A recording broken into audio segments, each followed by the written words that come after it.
Hello students, welcome back to KD maths. बेटा आज हम स्टार्ट करने जा रहे हैं अपनी गणित मंजरी क्लास 9th का chapter 8 predicting what comes next, exploring sequences and progressions. तो बेटा क्या आपने कभी नोटिस किया है कि हमारा नेचर जो है वो एक पैटर्न को कितना प्यार करता है। मींस जो सनफ्लावर की पेटल्स हैं या हनी कॉम्ब है या इवन हमारे जो नेचुरल नंबर्स है, नॉर्मल काउंटिंग है जो, वो एक खास ऑर्डर से चलती है। तो आज हम इसी ऑर्डर के पीछे का सीक्रेट कोड क्रैक करने वाले हैं, जिसे हम मैथ्स में कहते हैं सीक्वेंसेस या फिर प्रोग्रेशंस। ठीक है बेटा, हम अब देखते हैं कि सीक्वेंस क्या होता है। What is sequence? तो अगर मैं सिंपल लैंग्वेज में बोलूं तो सीक्वेंस एक ऐसी लिस्ट है जो किसी स्पेशल रूल को फॉलो करते हुए एक लाइन में लिखी जाती है। ठीक है, अब इसका एग्जांपल देते हैं। फॉर एग्जांपल जैसे अब मान लो मैंने आपको एक लिस्ट दी या एक नंबर की list the 4 2 4 6 8 10 and so on. ठीक है, अब देखो इसमें फर्स्ट नंबर जो है 2 जो है, इसमें इज द फर्स्ट नंबर, है ना। नंबर कह लो या फर्स्ट टर्म कह लो, सीक्वेंसेस में हम टर्म बोलते हैं। और 4 जो है इज सेकेंड टर्म। अब ये क्या है हमारे पास, ये सेकेंड टर्म है और इसी तरीके से चलता जा रहा है। तो आप देखोगे एक प्रॉपर रूल फॉलो किया जा रहा है। क्या रूल फॉलो किया जा रहा है कि हर नंबर में क्या हो रहा है, 2 ऐड हो रहा है। 2 + 2 4, 4 + 2 6, 6 + 2 8, 8 + 2 10। तो इस तरीके से इसमें एक रूल फॉलो किया जा रहा है। तो बेटा इसी को हम कहते हैं सीक्वेंस।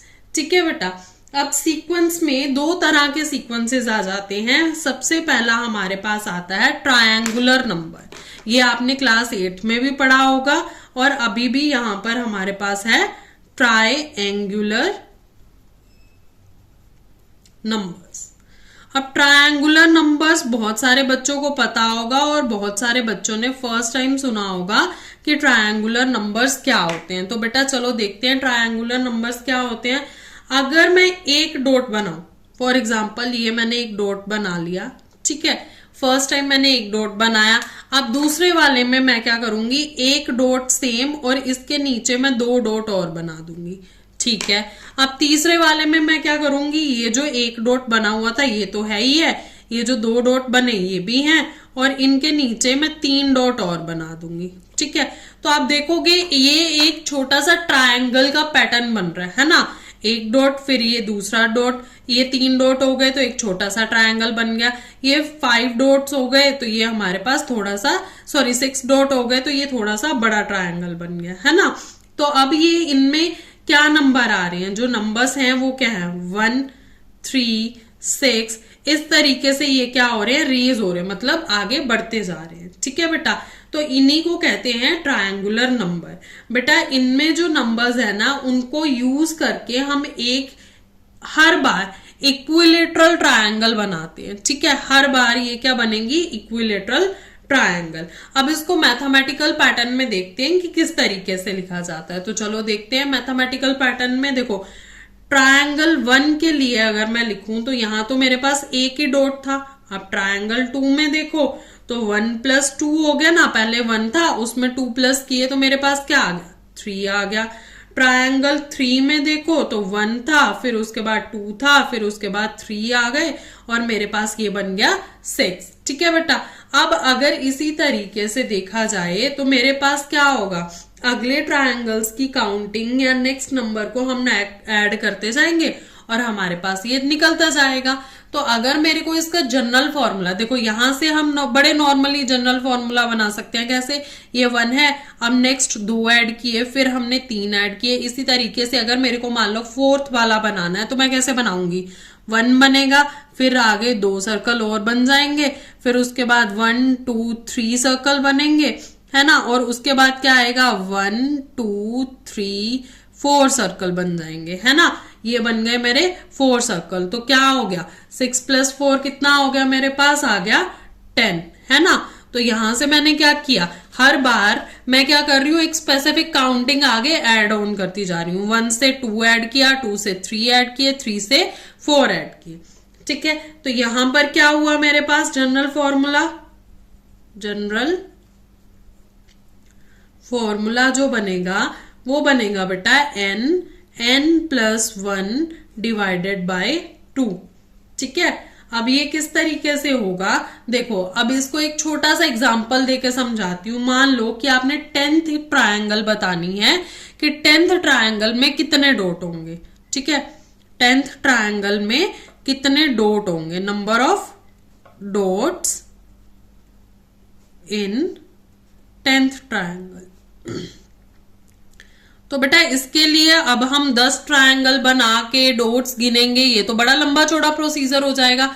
तो इसके लिए हम क्या करेंगे, हम सिंपल अपना ये जो फॉर्मूला है ये अप्लाई करेंगे। तो n क्या है, नंबर ऑफ ये जो ट्रायंगल है हमारे पास, तो 10। देखो यहां पे भी तो यही तरीका हो रहा था ना, जैसे 6 है तो 6 किस तरीके से आया था, या फिर हमारे पास 10 है, 10 किस तरीके से आया था। सबसे पहले तो हमारे पास जो इनिशियल था वो इंटू 10+1 अपॉन में 2। तो देखो 10 इंटू 11 अपॉन में 2, तो 2 1 जा 2, 2 5 जा 10, तो 5 इंटू 11 देयरफॉर 55 डॉट्स। मतलब 10th ट्रायंगल में हमारे पास कितने डॉट्स बनेंगे, 55 डॉट्स बनेंगे। तो हमारा जो जाके है 10th ट्रायंगल बनेगा। ठीक है बेटा, अब हमारे पास ये होता है ट्रायंगुलर नंबर। अब नेक्स्ट जो होता है हमारे पास स्क्वायर नंबर्स होते हैं। स्क्वायर नंबर्स क्या होते हैं, स्क्वायर क्या होते हैं, परफेक्ट स्क्वायर पढ़े हुए हैं ना क्लास 8 में, फर्स्ट चैप्टर ही है। तो स्क्वायर नंबर, ठीक है, अब करते हैं स्क्वायर नंबर्स।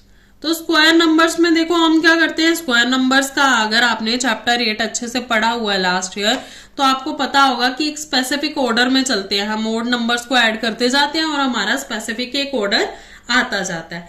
अगर हम डॉट्स को परफेक्ट स्क्वायर शेप में अरेंज करें, जैसे डॉट 1 है, उसके बाद 2 इंटू 2 4 डॉट्स हो गए, 3 इंटू 3 9 डॉट्स हो गए, तो हमारे पास जितने भी स्क्वायर नंबर्स आ जाते हैं। ठीक है, तो अब देखो जैसे मान लो 1 है तो 1 का स्क्वायर तो 1 हो गया। अब जैसे ये देखो ये 1 डॉट आ गया, अब इसके अराउंड में क्या बनाऊंगी, 3 डॉट, 1 2 3 है ना, 3 डॉट बन गए। उसके बाद मेरे को कितने बनाने हैं, 5, 1 2 3 4 एंड 5। उसके बाद कितने बन गए मेरे पास, 1 2 3 4 5 6 7, इस तरीके से। तो अगर आप देखोगे तो हमारे पास क्या बनता जा रहा है, एक स्क्वायर बनता जा रहा है और हर बार परफेक्ट स्क्वायर बनता जा रहा है। ठीक है, तो बस उसी को देखना है। फर्स्ट टाइम में हमने 1 किया, उसके बाद हमने क्या किया, 1+3 किया, तो हमारे पास क्या आ गया, 4। 4 किसका स्क्वायर होता है, देखो ये वाला अगर बॉक्स देखेंगे तो 1 ये था और 1 2 3, तो मतलब ये टोटल कितने हो गए, 4। तो ये एक प्रॉपर स्क्वायर बन गया ना। तो 4 किसका स्क्वायर है, 2 का स्क्वायर है। उसके बाद हमने क्या किया, 1+3 तो हमारे पास था ही, उसके बाद हमने 5 ऐड किया, तो 1+3+5 कितना हो गया, 9। 9 किसका स्क्वायर होता है, 3 का स्क्वायर होता है। तो देखो अगर हमने यहाँ पे देखें तो 1 2 3 4 5 6 7 8 9, तो ये एक प्रॉपर स्क्वायर बन जाएगा और ये हो जाएगा हमारा 9 का। अब नेक्स्ट वाला देख लेते हैं, 1+3+5+7, तो इनको ऐड करेंगे तो हमारे पास कितना आ जाएगा, 16। 16 किसका परफेक्ट स्क्वायर है, 4 का, है ना। ये पूरे कितने हैं, 16। तो बेटा देखो मैजिक यही है ओड नंबर्स का कि जितने ओड नंबर्स को ऐड करेंगे उतना ही परफेक्ट स्क्वायर मिल जाएगा। तो फॉर एग्जांपल जैसे 1 था तो 1, अब यहाँ पर 2 ओड नंबर्स को ऐड किया तो ये किसका स्क्वायर है, 2 का। यहाँ पर हमने 3 ओड नंबर्स को ऐड किया, 1 2 3, तो ये किसका स्क्वायर है, 3 का। यहाँ पर हमने 4 ओड नंबर्स को ऐड किया, 1 2 3 4, तो 16 किसका स्क्वायर है, 4 का। तो ये है हमारे पास मैजिक इसका। अगर मेरे को अगला निकालना है तो मैं 5 ओड नंबर्स को ऐड करूंगी, जैसे 1+3+5+7+9, तो ये मेरे पास टोटल होगा 25, और ये किसका odd number square perfect square आ जाएगा, 5 का परफेक्ट स्क्वायर आ जाएगा। तो बेटा यही मेरे पास मैजिक है स्क्वायर नंबर्स का कि यहाँ पर मेरे पास प्रॉपर आ जाते हैं स्क्वायर्स। ठीक है, अब चलते हैं हमारे नेक्स्ट टॉपिक। हमारा इसमें नेक्स्ट टॉपिक है टाइप्स ऑफ सीक्वेंसेस। तो बेटा हमारा नेक्स्ट टॉपिक है टाइप्स ऑफ सीक्वेंसेस। तो हमने इस चैप्टर का नाम पढ़ा था, तो इसमें सबसे पहली चीज क्या आई थी, सीक्वेंसेस। तो सीक्वेंस के टाइप क्या होते हैं, हमने सीक्वेंस तो देख लिए कि ट्रायंगुलर सीक्वेंस भी होते हैं हमारे पास, स्क्वायर सीक्वेंस भी होते हैं। तो इसके दो टाइप होते हैं बेटा। पहला टाइप जो होता है वो होता है हमारे पास फाइनाइट।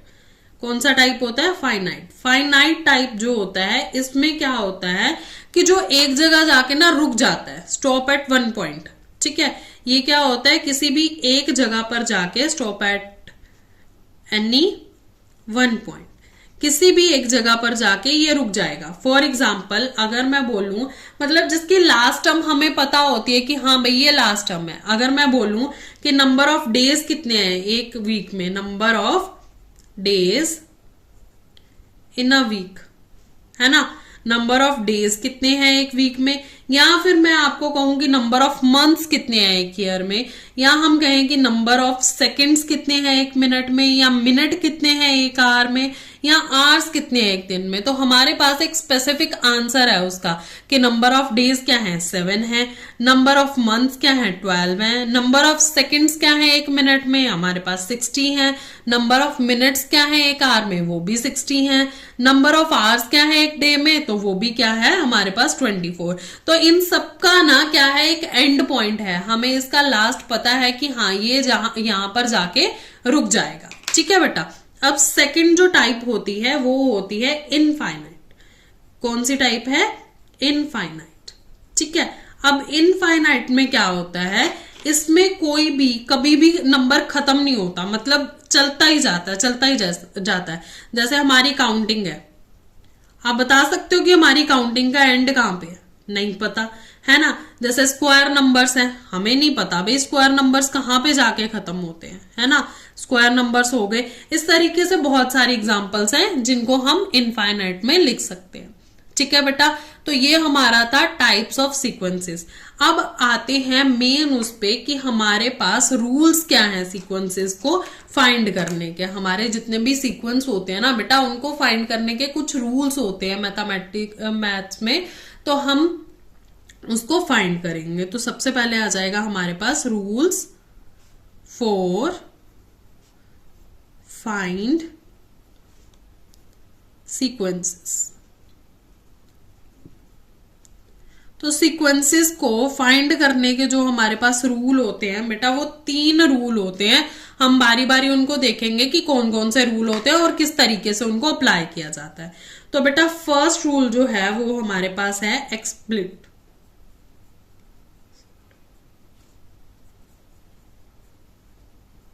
ठीक है, फर्स्ट रूल जो आ गया हमारे पास आ गया एक्सप्लिट रूल।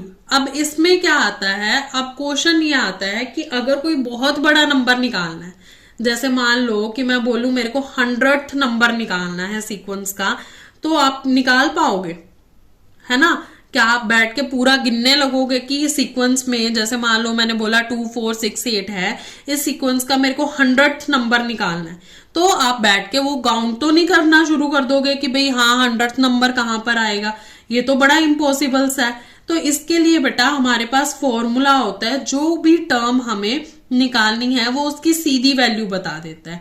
इसको हम मैथ्स मशीन भी बोलते हैं। इस फॉर्मूला को क्या बोलते हैं, मैथ्स मशीन। मतलब मैथ किस तरीके से काम करती है, ये एक मशीन की तरह होती है।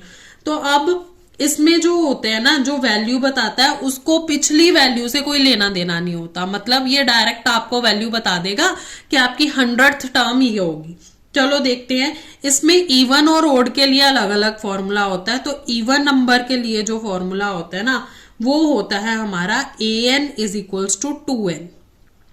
ठीक है, an क्या है, a का मतलब है जो भी टर्म है और n का मतलब है नंबर ऑफ टर्म। ठीक है, और 2n हमारे पास फॉर्मूला हो गया। अब इसको अप्लाई कैसे करना है, जैसे फॉर्मूला चेक कैसे करना है, मान लो फॉर्मूला चेक के लिए हम क्या करेंगे, एग्जाम्पल ले लेते हैं। फर्स्ट पोजीशन पर हमारे पास 2 था, है ना, तो हम क्या लिखेंगे, फर्स्ट पोजीशन, n क्या था हमारे पास 1, है ना, तो a1 क्या आ गया, 2 इंटू 1, 2 आ गया, मतलब फर्स्ट पोजीशन पे मेरा नंबर जो होगा वो 2 होगा। और अगर मैं सेकंड पोजीशन की बात करूं तो सेकंड पोजीशन पे क्या है, n2 है, तो a2 is equals to 2 into 2, तो मेरे पास क्या आ गया, 4 आ गया, है ना। यही तो था, मेरा फर्स्ट नंबर जो था वो 2 था, सेकंड नंबर मेरा जो था वो था 4। अगर मैं आपसे पूछूंगी इस लाइन में 50th नंबर बताओ कि 50th नंबर पे कौन सा इवन नंबर आएगा, तो क्या आप कर पाओगे, मतलब आप लिखोगे फिर उसको पूरा कैलकुलेट करोगे फिर बताओगे। और अगर हम इसको बाय फॉर्मूला करें तो देखो 50th पोजीशन पे तो क्या आएगा हमारे पास, n आ गया हमारा 50, तो ये आ जाएगा A50 is equals to 2 into 50, तो आ गया 100। तो यहां से हमें पता चल गया कि हमारे पास जो 50th टर्म होगी इस ओड नंबर्स की वो क्या, इवन नंबर की वो क्या होगी हमारे पास 100। ठीक है बेटा, अब आते हैं हमारे पास ओड नंबर्स पे। ये तो था हमारा इवन नंबर, है ना। इवन नंबर के लिए फॉर्मूला सिंपल है 2n। अब अगर ओड नंबर पे जाना है तो ओड नंबर के लिए फॉर्मूला क्या है, ओड नंबर जो है उनके लिए जनरल फॉर्मूला बनता है an 2n माइनस 1। देखो अब इसमें भी कुछ कोई बहुत बड़ी चीज नहीं है, क्योंकि ओड नंबर जो है अगर हम इवन नंबर से 1 माइनस कर दे तो हमारे पास ओड नंबर बन जाता है। जैसे हमारे पास 2 है, 2 इवन नंबर है, अगर मेरे को ओड नंबर निकालना है तो 2 माइनस 1 करूंगी तो मेरे पास क्या आ जाएगा, 1 आ जाएगा। तो सिंपल, चलो देखते हैं किस तरीके से करना है। तो देखो सबसे पहले हम क्या करेंगे, अगर हमारी फर्स्ट पोजीशन की बात हो रही है, फर्स्ट पोजीशन की बात हो रही है तो n क्या आ जाएगा 1, है ना। तो a1 क्या है मेरे पास 2n माइनस 1 है, तो दैट मीन्स 2 इंटू 1 माइनस 1, तो ये आ गया 2 माइनस 1 1, है ना। First even number first odd number तो मेरे पास 1 ही होता है ना। अगर मैं सेकंड पोजीशन की बात करूं तो सेकंड पोजीशन पे क्या है मेरा, n जो होगा वो 2 हो जाएगा, a2 is equals to 2 into 2 minus 1 आ जाएगा, तो 2 2 जा 4 माइनस 1 इज इक्वल्स टू 3। तो जो सेकंड ओड नंबर है मेरा वो तो 3 ही है, तो मीन्स हम तो सही जा रहे हैं, है ना। मतलब ये फॉर्मूला क्या हो रहा है, काम कर रहा है, बिल्कुल सही काम कर रहा है ना। तो ये हमारा हो गया फॉर्मूला। बेटा अब आपको एक फोटो दिख रही होगी, उसमें ये सारी चीजें कंपेयर की गई हैं, आप अच्छे से देख सकते हो कि किस तरीके से ये काम करता है। ठीक है, अब सेकंड वाला मेरे पास आ जाएगा सेकंड रूल। जो सेकंड रूल है वो है हमारे पास रिकर्सिव रूल। इस रूल को हम रिक्यूरेंस रूल भी कहते हैं या फिर रिकरेंस रिलेशन भी कहते हैं। इसे समझने का बेस्ट तरीका है कि ये एक चेन रिएक्शन की तरह काम करता है। ठीक है, किस तरीके से काम करता है ये चेन रिएक्शन। अब चेन क्या होती है, चेन एक दूसरे से कनेक्ट होती है ना। देखो चेन जो है, जैसे हम चेन बनाते हैं तो ये एक चेन है, फिर ये पीछे वाली के साथ ऐड ऑन होती है फिर चलती है, फिर ये पीछे वाले के साथ ऐड ऑन होती है फिर चलती है, फिर ये पीछे वाले के साथ ऐड ऑन होएगी। इसी तरीके से चेन जो है इस तरीके से काम करती जाती है, चेन बनती जाती है ना। इस तरीके से किसी भी तरीके से बना दो, चेन को मोड़ दो, है ना। तो लेकिन चेन जो है पीछे वाले के साथ कनेक्टेड होती है फिर ही काम करती है। तो इसको ये समझ लो कि जैसे हमारे पास एक्सप्लिट रूल था, उसमें क्या था कि हमें कोई पीछे वाले से लेना देना नहीं था किसी भी नंबर से, लेकिन ये क्या करती है प्रीवियस नंबर को साथ लेके चलती है। ये प्रीवियस नंबर के कंसर्न से ही हमें वैल्यू बताएगी कि जो प्रीवियस नंबर है उसको देखा जाएगा, फिर हमारे पास वैल्यू बताएगी। ठीक है बेटा, इसमें नेक्स्ट टर्म निकालने के लिए प्रीवियस टर्म का इस्तेमाल होता है। इसमें 2 गोल्डन रूल होते हैं। अब 2 गोल्डन रूल कौन से हैं, देखो इसमें 2 गोल्डन रूल हैं। कौन से गोल्डन रूल हैं, पहला ये है कि इसमें हमें स्टार्टिंग पॉइंट पता होना चाहिए। क्या पता होना चाहिए आपका, स्टार्टिंग पॉइंट। स्टार्टिंग पॉइंट का क्या मतलब है, स्टार्टिंग पॉइंट का मतलब है कि आपको फर्स्ट टर्म मींस A1 आपको पता होना चाहिए कि हमारी जो सीक्वेंस है वो कहां से स्टार्ट हो रही है। ठीक है बेटा, और दूसरा आपको ये पता होना चाहिए कि पैटर्न का रूल क्या है। मतलब ये बताएगा कि पिछले नंबर के साथ हमारे साथ एडिशन किया हमने, सब्ट्रैक्शन किया, मल्टीप्लिकेशन किया, डिवीजन किया, क्या है। ठीक है, द पैटर्न रूल, ये दोनों हैं इसके गोल्डन रूल कि हमें ये दोनों चीजें पता होनी चाहिए। एक तो हमें पता होना चाहिए कि हमारा A1 क्या है, दैट मीन्स हमारी फर्स्ट टर्म क्या है, और दूसरा हमें ये पता होना चाहिए कि हमारी जो इक्वेशन है उसमें या सीरीज है उसमें क्यों कौन सा रूल इस्तेमाल हो रहा है, एडिशन हो रहा है या सब्ट्रैक्शन हो रहा है या मल्टीप्लिकेशन हो रहा है या डिवीजन हो रहा है, क्या हो रहा है हमारे पास। तो ये हमारे पास 2 गोल्डन रूल होते हैं इसको सॉल्व करने के। ठीक है बेटा, ये हो गया हमारे पास गोल्डन रूल। अब हम इसकी एग्जांपल देख लेते हैं और इसका जनरल फॉर्मूला देख लेते हैं। तो देखो हमारे पास इसका जनरल फॉर्मूला क्या होता है बेटा, हमारे पास जो जनरल रूल होता है वो होता है an-1 + 2। ठीक है, अब इसको एग्जांपल लेके देख लेते हैं। लेट्स से कि हम इवन के लिए एग्जांपल ले रहे हैं, इवन नंबर के लिए, तो हमारे पास जो A1 है इवन नंबर का वो 2 होगा, है ना, क्योंकि फर्स्ट इवन नंबर हमारे पास 2 है। तो हमने अगर सेकेंड टर्म निकालनी है मींस A2 निकालना है तो हम क्या करेंगे, an-1 + 2 लिखेंगे। ठीक है, तो an मींस यहां पर माइनस कर दो 2 - 1 + 2, क्योंकि हमें क्या निकालनी है, सेकेंड टर्म निकालनी है। जब माइनस करोगे तो ये क्या आ जाएगा, 2 - 1 होगा 1 + 2। तो देखो A1 की वैल्यू क्या है हमारे पास 2, तो यहां पर हमें 2 + 2 करेंगे तो हमारे पास आ जाएगा 4। तो ये इस तरीके से बेटा फॉर्मूला अप्लाई किया जाता है। और अगर हमने ओड नंबर के लिए देखना है, देखो ओड नंबर का भी एक एग्जांपल ले लेते हैं। तो ओड नंबर में A1 क्या हो जाएगा हमारे पास 1, क्योंकि फर्स्ट ओड नंबर क्या है हमारे पास 1 है। अगेन फॉर्मूला A2 निकालना है, अगर मैंने सेकेंड ओड नंबर निकालना है तो मेरे पास फॉर्मूला n-1 + 2।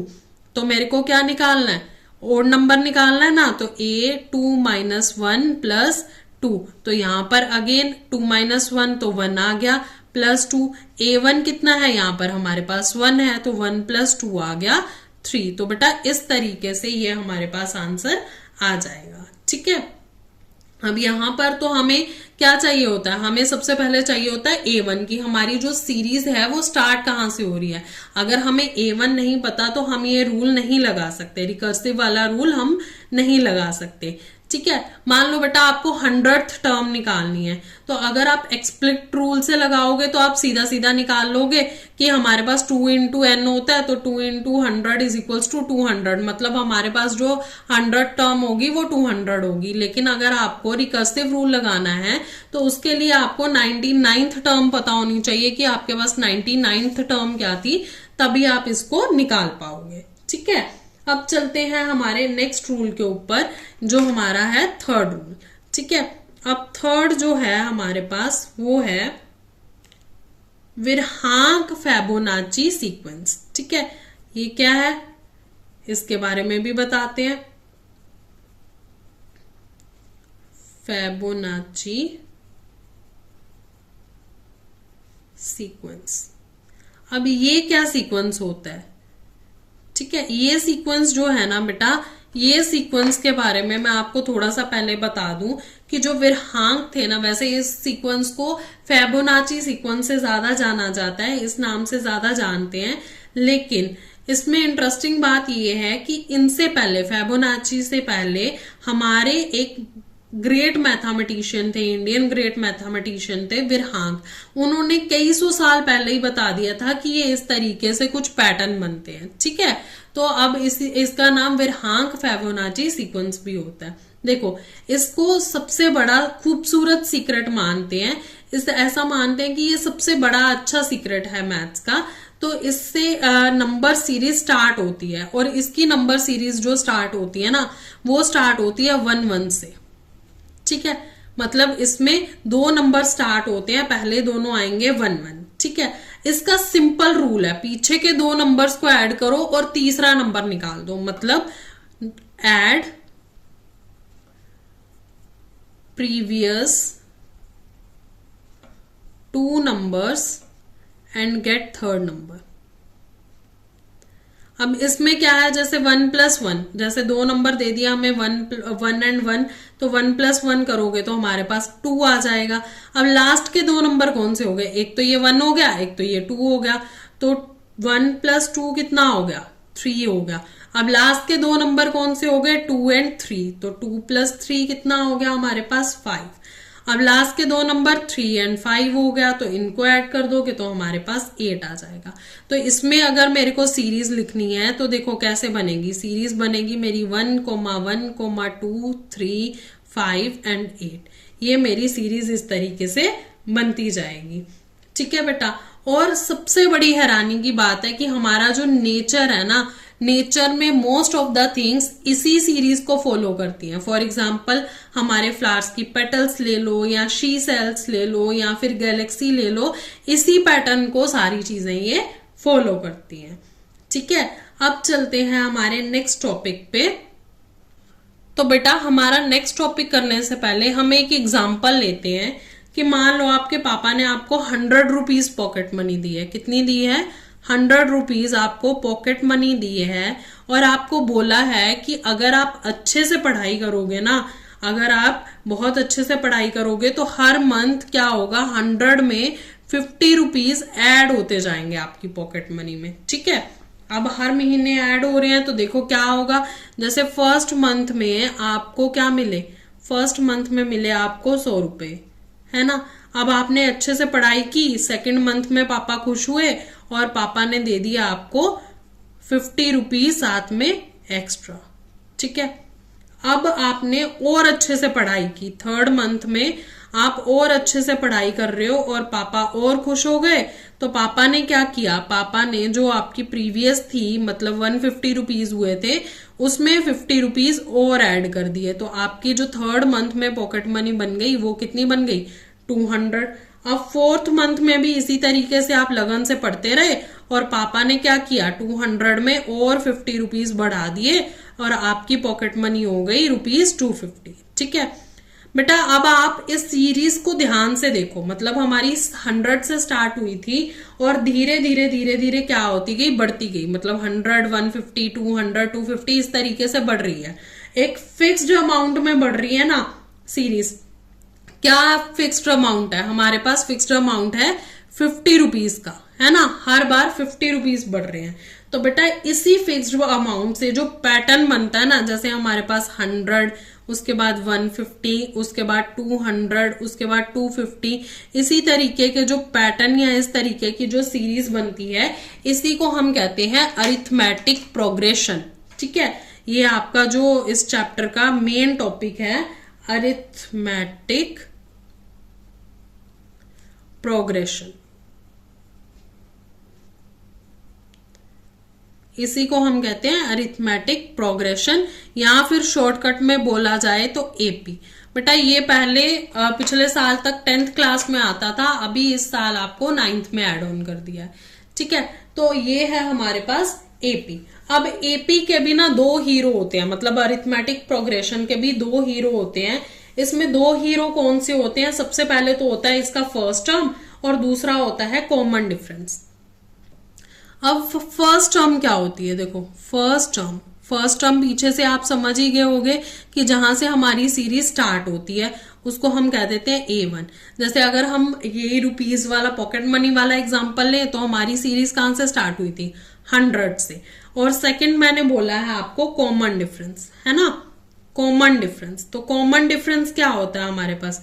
कॉमन डिफरेंस वो होता है जो लगातार चलता आ रहा है, मतलब कितने रुपए का गैप पड़ रहा है, हमें एडवांटेज मिल रहा है या डिसएडवांटेज, मतलब हमारे पास ऐड हो रहे हैं या सब्ट्रैक्ट हो रहे हैं, कितने का हो रहा है वो देखना है। तो हमारे पास क्या हो रहा है, हर बार 50 रुपीज क्या हो रहे हैं, ऐड हो रहे हैं।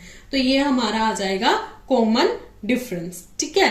तो अब देखते हैं कैसे बनेगी हमारी सीरीज या किस तरीके से काम होगा। तो देखो अब सबसे पहले अगर मैं बोलूं कि हमने जो जनरल फॉर्मूला बनाना है वो कैसे बनेगा, तो देखो अगर मेरे पास फर्स्ट टर्म है ए, है ना, फर्स्ट टर्म आ गई मेरे पास सीरीज की ए, तो ये तो हो गई 100।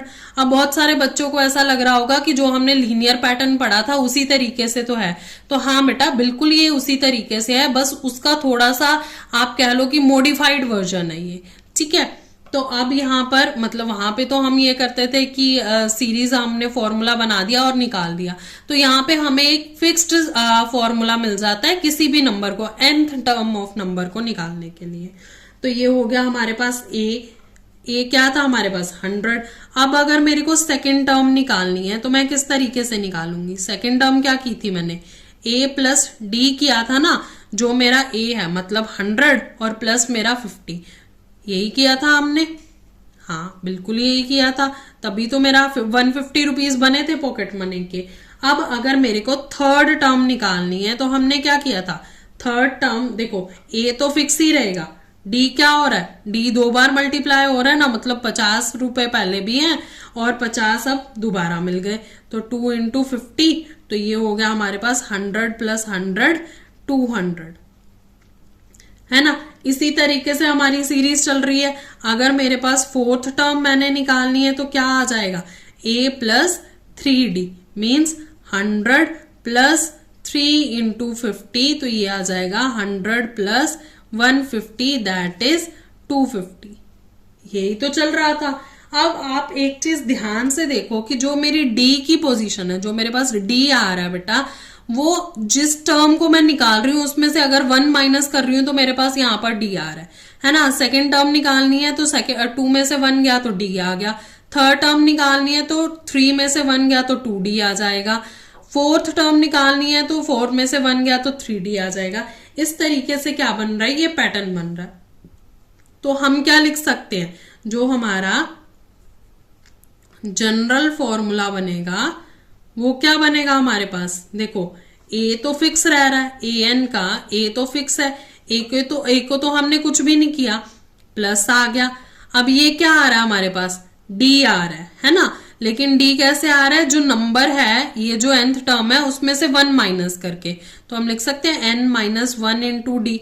तो ये जो बनाना बेटा, ये मेरे पास बन गया एपी निकालने का फॉर्मूला, अरिथमेटिक प्रोग्रेशन का फॉर्मूला। अब इस फॉर्मूला को आप अच्छे से लर्न कर लो। आपको मैंने बता दिया किस तरीके से ये फॉर्मूला फॉर्म हुआ, तो लर्न करने की मेरे ख्याल से जरूरत नहीं है। अगर आप अच्छे से वीडियो समझ रहे हो तो ये हमारे पास आ गया जनरल फॉर्मूला। अब इसको एक एग्जाम्पल से समझते हैं कि मान लो आपको ये पता करना है कि आपकी 50th मंथ में कितनी पॉकेट मनी होगी। ठीक है, आपको ये पता करना है कि pocket money at 50th month. तो देखो ए हमारे पास 100 था, डी हमारे पास 50 था, एन हमने निकालना है तो क्या आ जाएगा हमारे पास? सॉरी, एन हमारे पास क्या है? 50 है ना। नंबर ऑफ मंथ्स हमें दे दिए ना 50, तो ए 50 निकालना है तो क्या आ जाएगा? ए प्लस एन माइनस 1d। तो ए क्या है? 100, एन क्या है? 50th मंथ का निकालना है 1 इंटू 50, तो 100 प्लस 49 इंटू 50 करोगे तो हमारे पास आ जाएगा 100 प्लस 49 इंटू 50 करोगे तो बेटा ये आ जाएगा आपके पास 2450। तो प्लस कर दो 2550, तो मतलब आपके पास 50th मंथ पर इतने रुपीज आपकी पर मंथ की क्या हो जाएगी? Pocket money. ठीक है, आई होप आपको ये टॉपिक समझ आ गया होगा। अब नेक्स्ट देखते हैं टॉपिक कि हम एपी को मतलब अरिथमेटिक प्रोग्रेशन को ग्राफ के ऊपर अगर प्लॉट करें तो किस तरीके से दिखेगा। देखो आप स्क्रीन पर एक ग्राफ देख पा रहे होगे। अगर आप इस ग्राफ को ध्यान से देखोगे तो जो एक्स एक्सिस है वहां पर हमने क्या मार्क किया हुआ है? वहां पर मार्क हो रखे हैं मंथ्स, और जो वाई एक्सिस है वहां पर मार्क हो रखे हैं हमारी पॉकेट मनी। तो जिस तरीके से हमें पॉकेट मनी और मंथ्स दे रखे हैं, अगर हम उनको प्लॉट कर रहे हैं ग्राफ पर तो हमारे पास क्या मिल रहा है? हमारे पास मिल रहा है एक स्ट्रेट लाइन। मतलब कि ये समझ लो कि जब भी एपी को ग्राफ पेपर पर बनाते हैं तो हमारे पास क्या मिलती है? हमें एक स्ट्रेट लाइन मिलती है। ठीक है बेटा, तो अब हम नेक्स्ट देखते हैं सम ऑफ एन नेचुरल नंबर्स। हमारे पास नेक्स्ट टॉपिक है सम ऑफ nth natural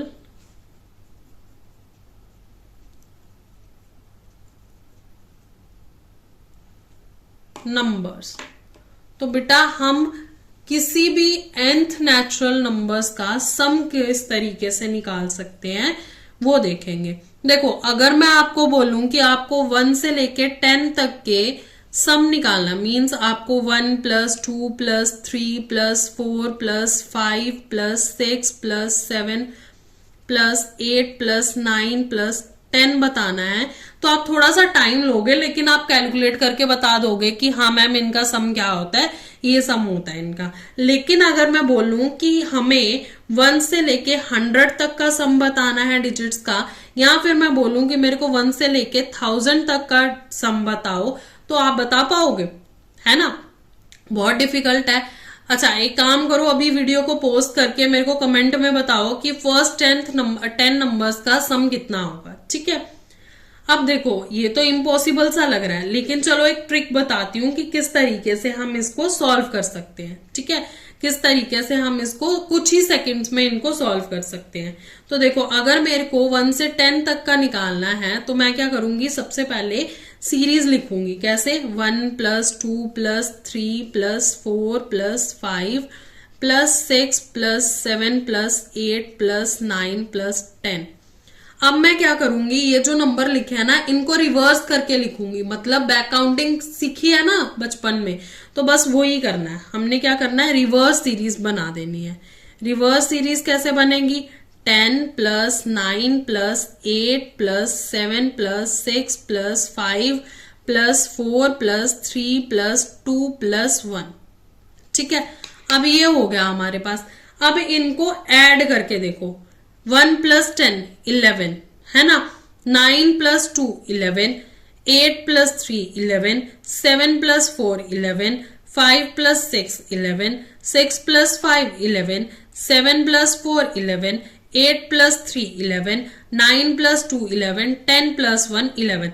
देखो इन सब में जो आंसर आया वो क्या आ रहा है हमारे पास, इन सब का आंसर क्या आ रहा है, सेम आ रहा है, और आंसर क्या है हमारे पास 11, है ना?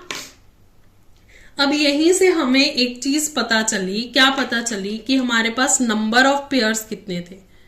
नंबर ऑफ पेयर्स तो कितने हैं, 10 है ना, ये है। और टोटल कितना आया हमारे पास सबका, टोटल आया 11। तो अगर मैं इन दोनों को इनटू करके, मतलब number of pairs into total, और टोटल तो हमने 2 बार किया, और नंबर ऑफ पेयर्स भी हमने कितनी बार लिखे, 2 बार, है ना? नंबर ऑफ पेयर्स हमने 2 बार लिखे, एक बार सीरीज में लिखे, एक बार रिवर्स सीरीज में लिखे, और जो टोटल आया हमारे पास वो भी आया डबल। तो अगर हम इसको 2 से डिवाइड कर दें, क्योंकि हमें तो एक ही टर्म में चाहिए ना, मतलब हमें तो एक ही बारी का एडिशन चाहिए, हमें डबल थोड़ी चाहिए उसका, तो हम उसको क्या कर देंगे, डिवाइड कर देंगे। तो 10 इंटू 11 अपॉन में 2, 2 1 जा 2, 2 5 जा 10, तो 5 इंटू 11 55। तो अगर आप करके देखोगे तो इनका जो सम होगा वो होगा हमारे पास 55। तो बेटा यहां पे हमारा जो जनरल फॉर्मूला देखो, अब इसका जनरल फॉर्मूला क्या बन गया, इसका जनरल फॉर्मूला बना n। n क्या था, n थे हमारे पास नेचुरल नंबर। उसके बाद देखो 11 आया, तो मीन्स नेचुरल नंबर में जब हमने 1 प्लस किया तभी तो 11 आया, मतलब 10 प्लस 1 11 होता है, तो n प्लस 1 कर देंगे, और डिवाइडेड बाय किससे किया हमने, 2 से, क्योंकि हम इनको 2 बार लिख चुके थे। तो ये हमारे पास हो गया जनरल नंबर। तो मीन्स अगर आप किसी कोई भी टर्म का सम निकालना चाहते हो तो उसका नंबर लिखो, देन उसके नंबर में नेक्स्ट नंबर प्लस कर दो और डिवाइडेड बाय 2 कर दो, ठीक है? अगर मैं एक एग्जाम्पल लूं और मैं आपको बोलूं कि मुझे सम ऑफ फर्स्ट 100 नेचुरल नंबर्स बताओ, तो अब देखो कितना सिंपल हो गया। जब मैंने पहले पूछा था कितना डिफिकल्ट लग रहा था, है ना? अब कितना सिंपल हो गया। अगर मेरे को निकालना है S100, मतलब सम ऑफ 100 नेचुरल नंबर्स निकालना है, तो मैं क्या करूंगी, formula n plus 1 divided by 2। n है मेरे पास 100, 100 इंटू 100 प्लस 1 अपॉन में 2, तो ये आ जाएगा मेरा 100 इंटू 101 अपॉन में 2, 2 1 जा 2, 2 50 जा 100, 50 इंटू 101 कैलकुलेट करोगे तो ये आ जाएगा हमारे पास 50501। तो ये हमारे पास आ गया आंसर। तो देखो हमने कुछ ही सेकंड में फाइंड कर लिया कि हमारे पास फर्स्ट 100 नेचुरल नंबर्स का सम कितना होगा। कितना इजी है। तो बेटा देखो कई बार ना हमें इंपॉर्टेंट क्वेश्चंस आ जाते हैं एग्जाम में, जैसे हमें पूछा जाए कि S58 माइनस S29, 24 ले लो, 24 का अगर सब्ट्रैक्ट करेंगे तो हमारे पास क्या आएगा। ठीक है, तो अब ऐसा क्वेश्चन कैसे सॉल्व करना है, तो कुछ नहीं करना, हमें सम ऑफ फर्स्ट 58 नंबर्स निकालने हैं नेचुरल नंबर्स, और सम ऑफ फर्स्ट 24 नेचुरल नंबर्स निकालने हैं, और उसके बाद आपको सब्ट्रैक्ट कर देना और आपके पास आंसर आ जाएगा। तो चलो करते हैं। S58 के लिए हमारे पास क्या आ जाएगा, N58 है, और हमारे पास होता है इंटू N+1 मीन्स 59 हो जाएगा, डिवाइडेड बाय हो जाएगा 2। तो यहाँ पे कटिंग कर देते हैं, 2 1 जा 2, 2 2 जा 4, और यहाँ पे 9 आ गया तो 29। तो 29 इंटू 59 बेटा हमारे पास आ जाएगा 1711। ठीक है, अब S24 का निकाल लेते हैं सम ऑफ फर्स्ट 24 नेचुरल टर्म्स का निकाल लेते हैं सम। तो हमारे पास 24 इंटू 25 आ जाएगा, क्योंकि N+1 तो 25 हो गया, डिवाइडेड बाय 2, तो 2 1 जा 2, 2 12 जा 24, तो ये आ गया 12 इंटू 25। तो जब आप इसको करोगे तो हमारे पास आ जाएगा आंसर 300। अब इन दोनों की वैल्यूज आ गई हैं, इसमें अप्लाई कर दो, तो ये हो जाएगा हमारा 1711 माइनस 300, तो हमारे पास आंसर आएगा 1411। तो बेटा इस तरीके से ऐसे क्वेश्चंस हमारे सॉल्व किए जाते हैं। ठीक है, अब चलते हैं हमारे नेक्स्ट टॉपिक पर। हमारा नेक्स्ट टॉपिक जो है बेटा वो भी बहुत इंपॉर्टेंट टॉपिक है हमारे चैप्टर, ये जो चैप्टर है 2 पार्ट्स में बटा हुआ है। एक पार्ट है हमारा सीक्वेंसेस का और दूसरा पार्ट है हमारा प्रोग्रेशन का। ठीक है, तो यहां तक जो अरिथमेटिक प्रोग्रेशन था ये हमारा एक सीक्वेंस और प्रोग्रेशन हो गया। ठीक है, अब दूसरा टॉपिक जो है वो है हमारा जियोमेट्रिकल प्रोग्रेशन। ये जो टॉपिक है पहले 11th क्लास में था, अब ये दोनों टॉपिक 10th और 11th का जो टॉपिक है वो मर्ज करके आपको 9th में दे दिया गया। लेकिन इतना कोई डिफिकल्ट नहीं है, बहुत बेसिक सा दिया है, ज्यादा डिटेल में नहीं दिया हुआ, इजी है। तो चलो देखते हैं। अब देखो अभी तक हमने अरिथमेटिक प्रोग्रेशन किया था, है ना, तो अब हम करेंगे जियोमेट्रिक प्रोग्रेशन। जियोमेट्रिक प्रोग्रेशन जो होता है ना बेटा वो क्या होता है, उसमें हम जैसे अरिथमेटिक प्रोग्रेशन में एक नॉर्मल हमने ये देखा कि फिक्स्ड अमाउंट क्या हो रही है हमारी, मल्टीप्लाई हो रही है या सॉरी प्लस हो रही है या फिर क्या हो रही है, सब्ट्रैक्ट हो रही है। लेकिन जियोग्राफिक प्रोग्रेशन में ऐसा नहीं होता। जियोग्राफिक प्रोग्रेशन इससे थोड़ा सा अलग है। जियोग्राफिक प्रोग्रेशन में कोई भी नंबर को हम डायरेक्ट मल्टीप्लाई करते हैं और उसके बाद हमारा ये सीरीज स्टार्ट होती है। फॉर एग्जाम्पल कि जैसे आपके सामने एक अभी स्क्वायर बॉक्सेस दिख रहे होंगे, देखो फर्स्ट स्टेज पे हमारे पास क्या है, 3 स्क्वायर्स है ना। सेकेंड स्टेज देखोगे तो 6 हो गया, थर्ड स्टेज देखोगे तो क्या हो गया, 12 हो गए, और फोर्थ स्टेज देखोगे तो 24 स्क्वायर्स हो गए, है ना।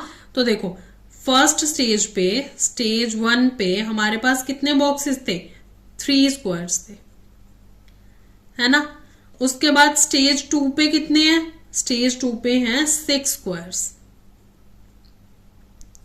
स्टेज 3 पे कितने थे, स्टेज 3 पे जो हैं वो हैं 12 स्क्वायर्स, और स्टेज 4 पर जो है वो है हमारे पास 24 स्क्वायर्स। तो अगर आप इसकी सीरीज बनाओगे तो ये कैसे बनेगी, 3 6 12 24 एंड सो ऑन, इस तरीके से ही चलेगी ना बेटा।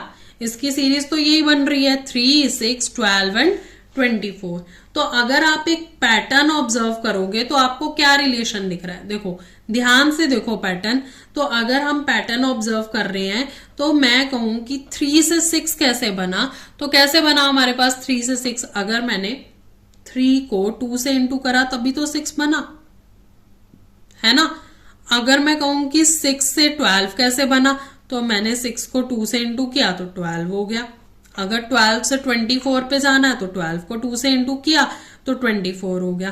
तो दैट मीन्स हमारे पास यहाँ पर सिंपल सी एक चीज दिख रही है, क्या दिख रही है कि हर बार हमने प्रीवियस नंबर को 2 से इंटू किया और हमारे पास नेक्स्ट स्टेज के क्या होते गए, हमारे स्क्वायर्स मिलते चले गए, है ना।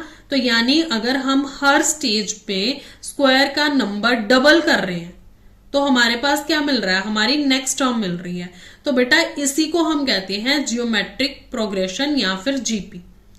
हर अगली टर्म पिछले टर्म में फिक्स्ड नंबर में मल्टीप्लाई होती है, इसी फिक्स नंबर को हम कांस्टेंट मल्टीप्लायर भी कहते हैं। ठीक है, जैसे हमारे पास जो 2 है इसको हम कह देंगे कांस्टेंट मल्टीप्लायर, क्योंकि यही एक लगातार मल्टीप्लाई हो रहा है ना पूरी सीरीज में। तो इसी तरीके से अब देखो इसका हमें क्या निकालना है, इसका जनरल फॉर्मूला बनाना है। तो इसका जनरल फॉर्मूला किस तरीके से बनेगा वो भी देख लेते हैं। देखो अगर मैं इसी सीरीज को, ये जो 3, 6, 12, 24 वाली सीरीज है, इसी सीरीज को मैं दूसरे तरीके से लिखना चाहूं तो मैं कैसे लिख सकती हूँ, मैं लिख सकती हूँ 3, 3 + 3 6 आ गया, या फिर 6 + 6 12 आ गया, या फिर 12 + 12 24 आ गया, है ना। इस तरीके से चलता जाएगा। इसको और तरीके किस तरीके से लिख सकती हूँ, मैं लिख सकती हूँ 3 2 = 6, 3 × 2 की पावर 2। देखो ये कैसे आया, 2 2 = 4, 4 3 = 12 हो गया, है ना। 3 × 2 ⁻³ 3, ये कैसे आया, 2 2 = 4, 4 2 = 8, 8 3 = 24। तो मतलब जो हमारा कांस्टेंट मल्टीप्लायर है, अगर मैं हर स्टेज पर उसकी पावर को इंक्रीज करती जा रही हूं, मीन्स यहां पर क्या था 1 थी, अगले स्टेप में क्या हो गया 2 हो गई, नेक्स्ट स्टेप पे क्या हो गई 3 हो गई, तो भी तो मेरी ये सीरीज बन रही है ना। इसी तरीके से सीरीज बन रही है ना। अगर मैं देखूं मेरा फर्स्ट टर्म जो है वो मैं किस तरीके से लिख सकती हूँ, तो सिंपल ये आएगा। सेकेंड टर्म जो है मेरी वो किस तरीके से लिख सकती हूँ, तो ए और आर को यहां पर आप कॉमन रेशो ले सकते हो, जो इनके बीच में कॉमन रेशो आ रही है वो लेते हैं। ठीक है, उसके बाद अगर मैं थर्ड टर्म देखूं तो बेटा देखो क्या आया, ए आर का स्क्वायर, और फोर्थ टर्म देखूं तो क्या आएगा मेरे पास, ए आर की पावर में क्यूब, है ना। तो अगर मैं ये बोलूं कि मेरे पास जो सीरीज बन रही है फॉर nth टर्म वो क्या बनेगी, ए आर n-1। अब n-1 कहां से आया, देखो अगर मेरे पास यहां पर 4 है तो यहां पर क्या आ रहा है 3, तो मतलब नंबर में से 1 माइनस किया तो पावर आ रही है ना, रेशो आ रही है। तो अगर मैं इसी तरीके से बोलूं तो अगर यहां पर रेशो क्या है 2, रेशो की पावर क्या है 2, तो रेशो में से थर्ड नंबर में से 1 माइनस करूं तो 2 आ रहा है, जैसे हमने पीछे कॉमन डिफरेंस निकाला था। तो उसी तरीके से ये बन रहा है। तो ये हमारे पास क्या हो गई, हमारी जनरल रूल बन गया, या फिर जनरल फॉर्मूला बन गया। ठीक है बेटा, आप कैसे पता चलेगा कि हमारी जो सीरीज है वो जीपी में है कि नहीं है, मतलब हमारी जो सीरीज है वो ज्योमेट्रिक प्रोग्रेशन है कि नहीं है। हमारी सीरीज को ज्योमेट्रिक प्रोग्रेशन में चेक करने के लिए सबसे आसान तरीका होता है कि हम देखें कॉमन रेशो। हमारा जो कॉमन रेशो है ना वो हमेशा इक्वल आना चाहिए। ठीक है, जो कॉमन रेशो है हमारा वो क्या होना चाहिए, ऑलवेज इक्वल होना चाहिए। तो इसको कैसे देखते हैं, देखो रेशो निकालना है तो हम डिवाइड करेंगे, तो हम क्या करेंगे, सेकेंड टर्म को फर्स्ट टर्म से डिवाइड कर देंगे, फर्स्ट टर्म। अगेन अगर हमें निकालना है तो थर्ड टर्म में से हम क्या करेंगे, सेकेंड टर्म को डिवाइड कर देंगे, और अगेन अगर फोर्थ टर्म दे रखी है तो हम क्या करेंगे, थर्ड टर्म को डिवाइड कर देंगे। तो हमारे पास ये जो रेशो है ना ये सेम आनी चाहिए, मतलब ये तीनों इक्वल होने चाहिए। तो चलो देखते हैं, सेकेंड टर्म क्या थी हमारी 6, फर्स्ट टर्म क्या थी हमारी 3, अगर थर्ड टर्म क्या थी 12, 6 24/12। अब बहुत सारे बच्चे कहेंगे नहीं जी ये रेशो नहीं है, कॉमन रेशो नहीं है। बेटा मैंने पहले भी बताया था, जब भी हमारे पास फ्रैक्शन आती है हमें इसे सिंपलेस्ट फॉर्म में लिखना होता है। तो देखो 3 1 = 3, 3 2 = 6, 6 1 = 6, 6 2 = 12, 12 1 = 12, 12 2 = 24। तो क्या रेशो आ गई, 2/1, 2/1, 2/1। तो दैट मीन्स ये हमारी जो सीरीज थी ये क्या थी, हमारी जीपी में थी, मतलब हमारी जियोमेट्रिक प्रोग्रेशन में थी। तो बेटा बस इतना ही था हमारा जियोमेट्रिक प्रोग्रेशन, इसमें ज्यादा कुछ खास था नहीं। बेटा फन विद फ्रैक्टल्स में अभी आप एक इमेज को देख पा रहे होगे, इसमें हमारे पास 3 स्टेजेस दे रखे हैं, वैसे तो टोटल 4 हैं, लेकिन स्टेज 0 से स्टार्ट किया हुआ है, तो हमारे पास क्या है, 3 स्टेजेस हैं। ठीक है, 0 स्टेज में देखोगे तो हमारे पास एक बड़ा सा ट्रायंगल है ब्लैक कलर का। अब स्टेज 1 पे देखोगे तो हमारे पास 3 ब्लैक कलर के ट्रायंगल्स हैं। स्टेज 2 पे जाओगे तो कितने हो गए, 9 हो गए, और स्टेज 3 पे जाओगे तो कितने हो गए, 27 हो गए। ठीक है, अब ये किस तरीके से काम करता है वो देखते हैं। तो देखो बेटा, हमारे पास स्टेज 0 पर क्या था, एक बड़ा सा ट्रायंगल था इस तरीके से, मतलब यहां पर मैंने छोटा बनाया लेकिन था बड़ा सा, है ना, ये एक ट्रायंगल था, ये एक इक्विलेटरल ट्रायंगल है। अब चलते हैं, हमारा मेन काम जो है वो स्टेज 1 पे। स्टेज 1 पे इसी ट्रायंगल के अगर मैं मिड पॉइंट्स निकालूं, ये मेरे मिड पॉइंट्स है तीनों। ठीक है, अगर मैं इन तीनों मिड पॉइंट्स को ज्वाइन कर दूं, ये हो गया, ये हो गया, ये हो गया। ठीक है, इन मिड पॉइंट्स को ज्वाइन करने के बाद अगर आप देखोगे तो हमारे पास 3 ट्रायंगल दे रखी थी, मींस मेरे पास एक इस तरीके से ट्रायंगल दे रखी थी ब्लैक कलर की, है ना, मेरे पास क्या बना हुआ था, 3 ट्रायंगल्स। वैसे तो बेसिकली इसमें 4 ट्रायंगल बन रही हैं, देखो 1 2 3 4, लेकिन हमने क्या कंसीडर करना है, 3 ट्रायंगल्स को कंसीडर करना है। क्यों, क्योंकि जो बीच का पार्ट है ना उसको हम कट करके बाहर निकाल देंगे, मतलब हमें सिर्फ ब्लैक वाली ट्रायंगल्स देखनी है, हमें जो व्हाइट वाले ट्रायंगल है उनको नहीं देखना। ठीक है, तो ये हमारे पास इस तरीके से कुछ हमारे पास 3 ट्रायंगल्स शो हो रही है ना, ये हो गई। अब अगले स्टेज पे चलोगे, नेक्स्ट स्टेज में, तो स्टेज 1 में देखो, स्टेज 1 में तो ये बन गया, स्टेज 2 पे क्या है, स्टेज 2 में इसी ट्रायंगल्स, ये जो इस तरीके से ट्रायंगल्स बनी हुई हैं, ये जो हमने इसका मिड पॉइंट निकाला था, जैसे ये निकल गया, तो अब ये जो 3 ट्रायंगल्स है ना, इनके भी मिड पॉइंट निकाल रखे इस तरीके से, एक हो गया, इस ट्रायंगल का ये हो जाएगा, ये 2 हो गया, और इस ट्रायंगल का ये हो जाएगा, तो ये हो गया हमारे पास 3। ठीक है, तो अब इनको देखो किस तरीके से किया हुआ है, इनको इस तरीके से किया हुआ है, एक ये है ना, एक ये है, और इसका ये। ठीक है, उसके बाद ये वाले ट्रायंगल में ये पार्ट दिया हुआ है, ये पार्ट दिया हुआ है, और इस तरीके से बना रखा है। अभी मेरे को लगता है आपको थोड़ा थोड़ा समझ में आ रहा होगा कि इमेज किस तरीके से बनी हुई है ना। तो हमने क्या किया हुआ है, हर स्टेज में यहां पर हमें पहले तो एक ट्रायंगल दे दिया, उसके बाद हमें क्या दिया, उसके हमने मिड पॉइंट निकाल के 3 ट्रायंगल बना दिए, फिर उसी के मिड पॉइंट निकाल के आगे हमने कितने बना दिए, 1 2 3 4 5 6 7 8 9 ट्रायंगल बना दिए। नेक्स्ट अगला वाला जो स्टेज है हमारा, स्टेज 3, उसमें ये जो ट्रायंगल्स है ना बेटा, इनके भी छोटे छोटे पार्ट्स करके हमें शो किया गया। तो ये तो बड़ा लेंदी हो जाएगा बनाना और करना। तो देखो, अब हमारे पास सिंपल सी चीज, एक प्रोसेस देखो, एक हम चार्ट बना रहे हैं, तो हमें सेम चार्ट किस तरीके से आएगा, देखो, तो हमारे पास क्या दे रखी है, स्टेज दे रखी है, नंबर ऑफ ब्लैक ट्रायंगल दे रखे हैं, और number of area of black reason ले लेते हैं। ठीक है, अब देखो, जो फर्स्ट वाला 0 वाला स्टेज था उसमें क्या थे, नंबर ऑफ ब्लैक ट्रायंगल 1, और उसका मान लेते हैं एरिया पूरा 1 यूनिट था, तो पूरा ही आ रहा था, उसमें ब्लैक तो कुछ कटा नहीं हुआ था। अब स्टेज 1 में क्या आया, स्टेज 1 में हमारे पास आया 3 ट्रायंगल्स, और एरिया जो है वो 3/4 रह गया, है ना। हर बार एरिया जो है वो कम होता चला गया, देखो हर बार एरिया कम हो रहा है ना, मतलब यहाँ पर अगर मैंने ये व्हाइट वाला पोर्शन काट दिया तो हमारे पास एरिया क्या हो गया, कम हो गया। अब नेक्स्ट चलते हैं, हमारे पास स्टेज 2 पे कितने ट्रायंगल आए, 9 आए, है ना। 9 को हम 3 का स्क्वायर लिख सकते हैं, और इसको 3⁻1 लिख सकते हैं, और इसमें जो एरिया कम हो जाएगा वो 9/10 हो जाएगा, दैट मीन्स 3/4 का स्क्वायर कम हो जाएगा। क्यों? क्योंकि डबल हो गया ना इसमें, है ना, इसका डबल हो गया।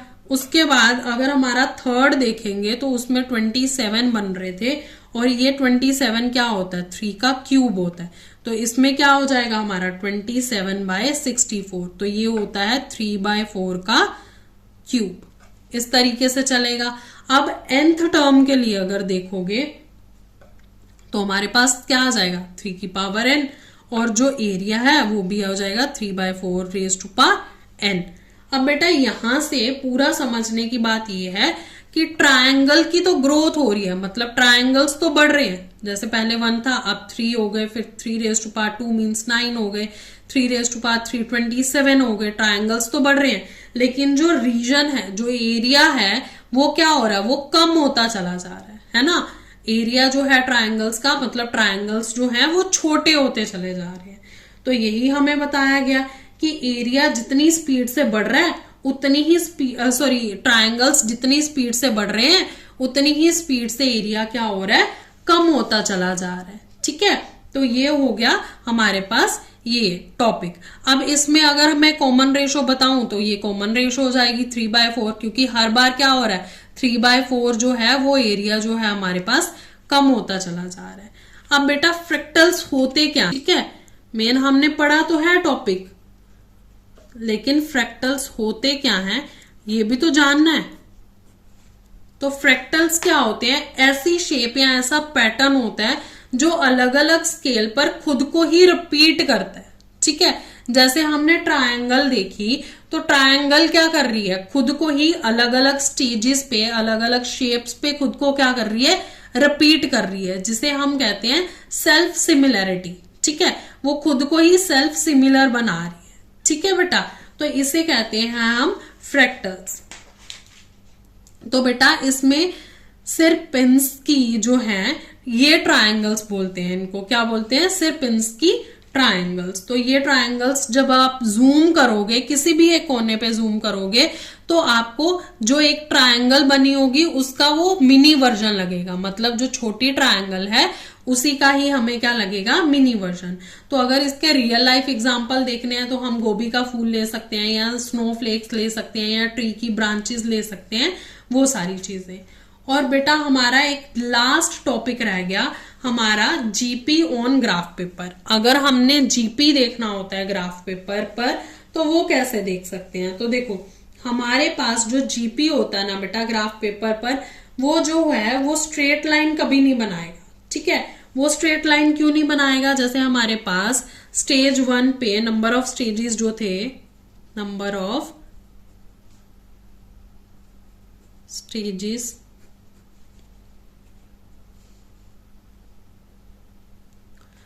जो हमारे पास जीपी में नंबर ऑफ स्टेजेस थे वो क्या थे? 1 2 3 4 5। और जो हमारे पास नंबर ऑफ स्क्वायर्स थे वो क्या थे? वो थे 3 6 12 24 48। इस तरीके से जा रहा था, है ना।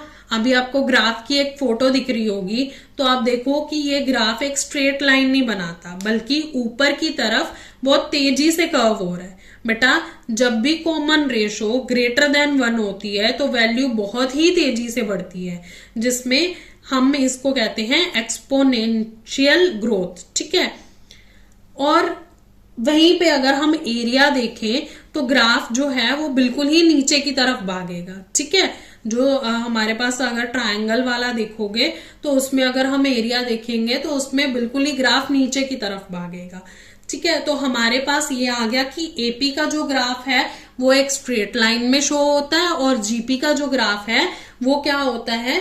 ऊपर की तरफ, मतलब टुवर्ड्स वाई एक्सिस बड़ी तेजी से वो बढ़ता जाता है। तो बेटा ये था हमारा चैप्टर 8 का इंट्रोडक्शन वीडियो। अगर आप इस इंट्रोडक्शन वीडियो को अच्छे से समझ लोगे तो आपको एक्सरसाइजेस करने में बिल्कुल भी दिक्कत नहीं होगी। अगर आपको कोई डाउट है, कोई स्पेसिफिक टॉपिक नहीं समझ में आया तो आप मेरे को कमेंट सेक्शन में लिख सकते हो। मैं आपको जरूर रिप्लाई करूंगी, आपके डाउट को जरूर क्लियर करूंगी। वीडियो अच्छी लगी है तो लाइक करो, अपने फ्रेंड्स के साथ भी शेयर करो, चैनल को सब्सक्राइब करो।